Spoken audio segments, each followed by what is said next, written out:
Hey guys, welcome back to another edition of Morakniv Monday. Today on Morakniv Monday we're going to be talking about a Mora knife that's very special to me. We're going to get into the specs and we're going to get into a lot of the reasons why it's such a special knife here in 1 second. I just want to preface this video by saying that my channel is not changing format. I'm not becoming a tabletop reviewer. I'm not becoming a do everything from the yard kind of guy at all. The only reason I bring this up, guys, is a couple of people mentioned this in the comments of my last video, so I just want to address it really quick and then we'll move on from there, because I am not one to sing the blues, I am not one to cry and whine, and I am the last person that wants anyone to feel any type of sympathy for me. So let me just say that I have suffered an injury mishap.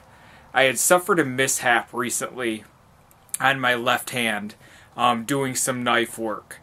And it has rendered my left hand almost useless when it comes to bushcraft skills, computer skills even for that matter. You know that I like very sharp knives. I keep them all shaving sharp. I have many videos on sharpening knives and the pride that I have in how sharp I keep my knives. That being said, I want everyone to realize that there is a very fine line between having a shaving sharp knife and losing focus for 1 second and having that shaving sharp knife become an almost take your finger off kind of knife. And it's kind of what happened to me. Not only the laceration itself was part of the mishap, but the forefinger knuckle and middle finger knuckle have actually swelled up from that one laceration on my forefinger. So just be careful out there, guys. Please pay attention to what you're doing. It's not that I was running around and just cutting and oh haha I'm having a good time and lose focus that way. It was one loss of focus, not judging the wood properly, and that can lead to not good things.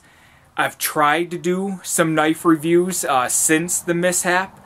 I've tried to do some bow drilling, some flint and steel, some different things like that, and what it's doing to me is I can't do it at 100%, so that's frustrating. But then it opens up the laceration every single time I try to do it. I've been out in the forest in the past couple of days thinking I can just try to do some things to get by the injury, and then I end up with I end up in bad shape. My hand ends up in bad shape in the middle of the forest, which isn't good for anybody. Even though I have first aid, it's not necessarily convenient or ideal for anyone. So be careful out there, guys, okay? That's all I'm going to say about that. And I've realized that it is the perfect opportunity to showcase a knife, a Mora knife, that I am going to keep more as a showpiece. You know, something that I want to just keep around, pass down to my son Max, and not beat on and take it to task like I do all of my other knives. That knife is a knife that joeneon sent me, and if you haven't checked out joeneon, his YouTube channel, please do that. I've shouted him out before, but I can't express enough how great of a guy he is. His videos are very fun. He spends a lot of time in the outdoors, and he's a great guy. He'll make you laugh. His videos are very energetic, and actually we grew up a few miles from each other and neither one of us realized that. So when he first commented, he first subscribed to me, he said, hey, we grew up right down the street from each other and we have very similar likes, and he's just a great all-around guy. He made this knife. So let's talk about it for a second here. This is the Mora knife that was sent to me by joeneon. Not only did he send me the knife, he sent me this beautiful brown sheath with it, which the retention is perfect and it fits this knife perfectly. He said it was just a sheath that he had laying around. Well, that sheath happens to fit the knife that he made outstandingly.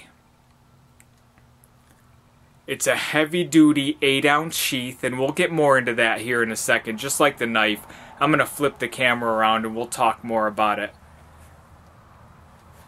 But the knife itself is a blank, and the blank blade that joesneon used was from the Mora Classic Original. And then he has a deer antler handle on that, and we'll talk about that more too, and how he did it, and some of the specs that he's given. The reason that I know that this blade isn't the Mora Classic #1, it's the Mora Original #1, is that it's laminated steel. From what I know about laminated steel, it's a piece of carbon steel sandwiched in between a couple layers of stainless steel. And the one Mora knife that's this size and this size blade that comes that way is that Mora Classic Original. And you may have seen the Mora Classic Original. It's like the Mora Classic #1, except for it's laminated steel and it has the wooden handle.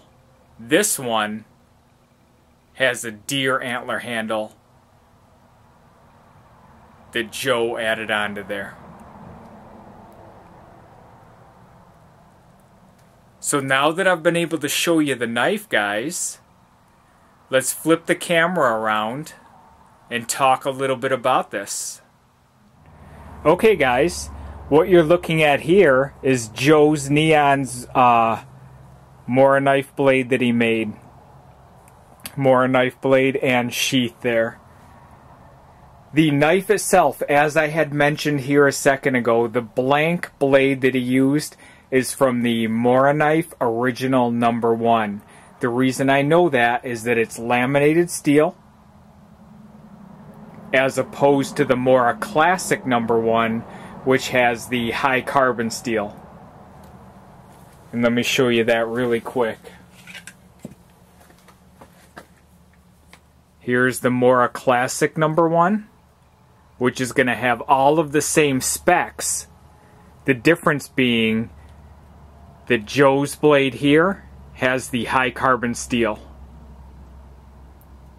Or I'm sorry, has the laminated steel. The Mora Classic #1 has the high carbon, just the 1095 HighCarbonSteel, whereas joesneon's blade is the laminated steel.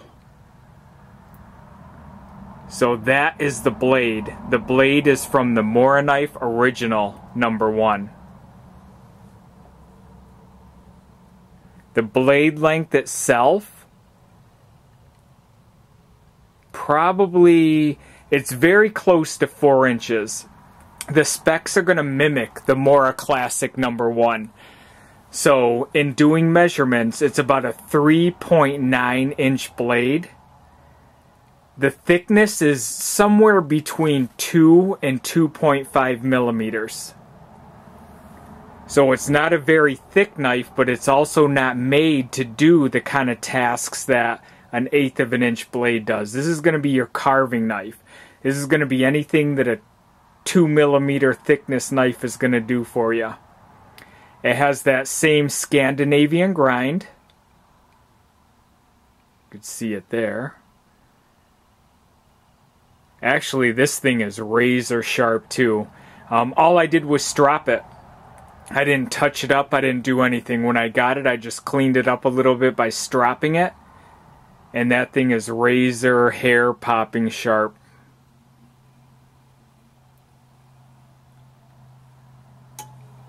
So once again, the blade length itself is about 3.9 inches. And then the handle, let's talk about that for a second. As Joe stated in his video, when he showcased this knife here, the handle itself is made from white-tailed deer base antler. And look at how beautiful that is. I love it. I love the way it fits in the hand. There's that little finger choil that he added. Let me see if you can see that okay. You can kind of see the indentation there.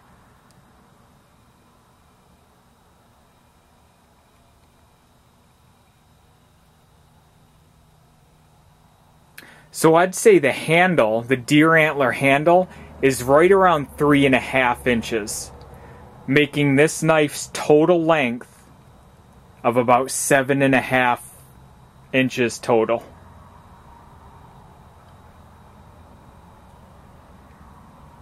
And Joe had stated that he used marine epoxy to fasten the blade into the deer antler. Slow drying, and it's actually good for 5,000 pounds of weight.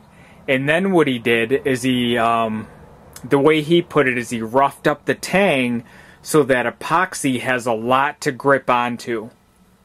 And then the tang goes down right to about, sorry guys, right to about here.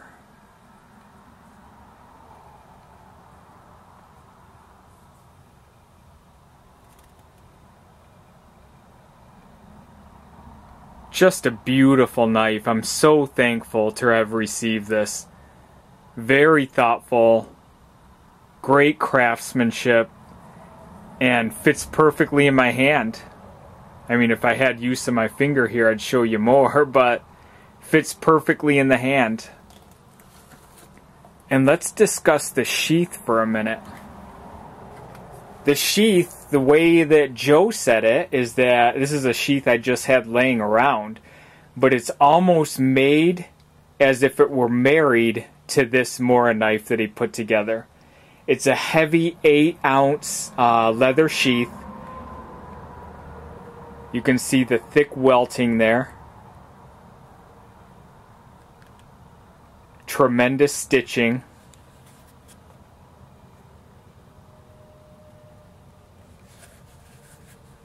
Almost like a little thumb ramp there. It's not a thumb ramp, maybe a thumb grip, you might be able to call it.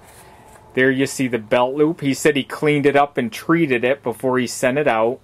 There you see the stitching on the belt loop. I am very, very impressed by this sheath.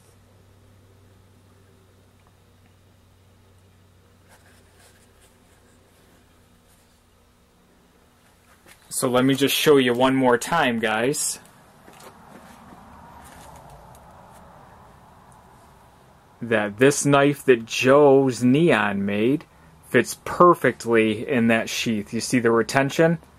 That's not going anywhere. And then what I was talking about, kind of like the ramps there.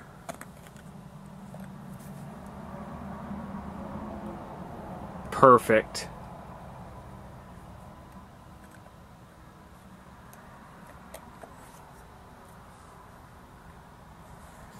I love it, Joe. And as I had stated, I'm not going to beat on this knife the way that I do my other knives, because this is something I want to pass down to my son. This is going to be an heirloom. Let me just read you really quick what Joe, he sent me a note with this gift. Just find it here. And the note says,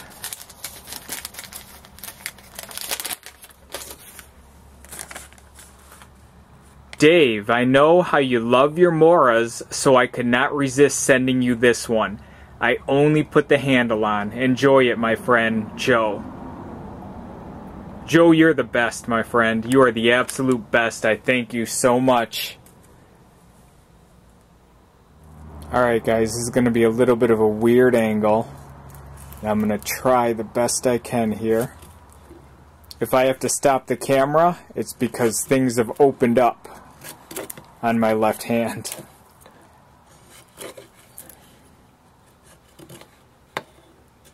Trying to work with this piece of cherry wood here.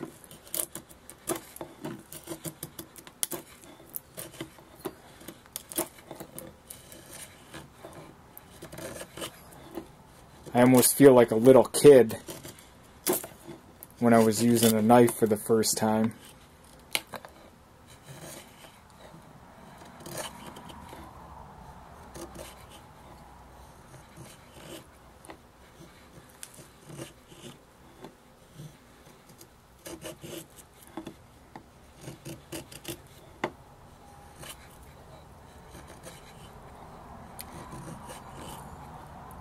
And as far as the spine, it's the standard Mora spine. It's not a squared off spine, it's rounded off. Because as we talked about a lot of times, Mora doesn't usually square off their spine on most knives. However, this is one Mora knife that I don't plan on modifying at all. I don't plan on sharpening the spine. I don't plan on using a piece of chert or flint-like material on it or beating on it in any way. I'm going to keep it just as is. The only thing I'll modify is the edge. If I do too much of this kind of work, I'll just strop it up and get it right back to razor, scalpel sharp like it is. And I hope you can see okay from the curls, guys. This isn't proper feather stick technique. However,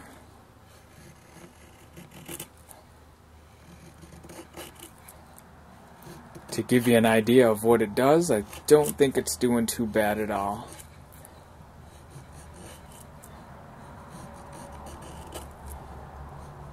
Just a beautiful, beautiful edge. I'm gripping onto the handle as hard as I can to see if I find any hot spots in the deer antler handle, and I'm not feeling any at all.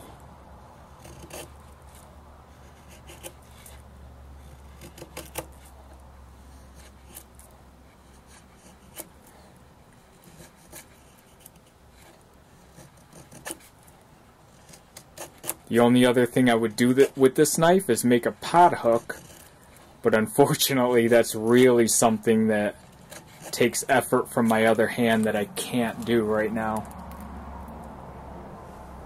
But there we go. And just like the Mora Classic #1, you might remember in my video with the Mora Classic #1, I talked about how the smaller size compared to the Classic #2 and the way that it fits in the hand makes it a magical knife. I mean, you can get such a better grip on it and such good leverage that it's tremendous. So there's some feather sticks, guys. As of right now, it's about all I'm going to be able to do, unfortunately.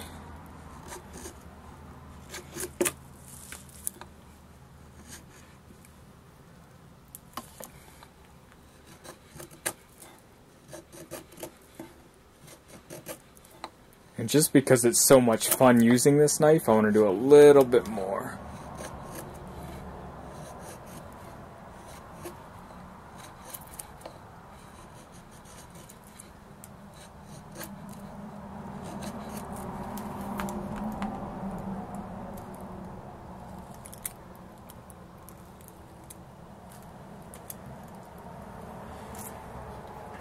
Okay, well, I've pretty much used the knife for what I am going to use it for. I don't want to put this knife through too much abuse at all, ever, because this is going to last me and my son forever. Okay, guys, thank you so much for joining me here for a limited Mora Knife Monday, but I hope you enjoyed seeing joesneon's knife that he made, and kind of understand why I'm going to baby this knife for the simple fact that I want it to last forever for me and my son. I appreciate you watching. I find this is a great opportunity. I'm going to turn this whole thing around, and maybe over the next week, the few videos that I release this week, I wanted to do this knife here, which I consider an heirloom knife. We're going to catch up on some unboxing. We're just going to do some videos around that I've wanted to get to and haven't been able to because I've been so busy doing forest things and fun things, and we'll do some catching up, guys. So thank you so much. I appreciate you watching. We will talk to you again down the road, guys. Bye-bye.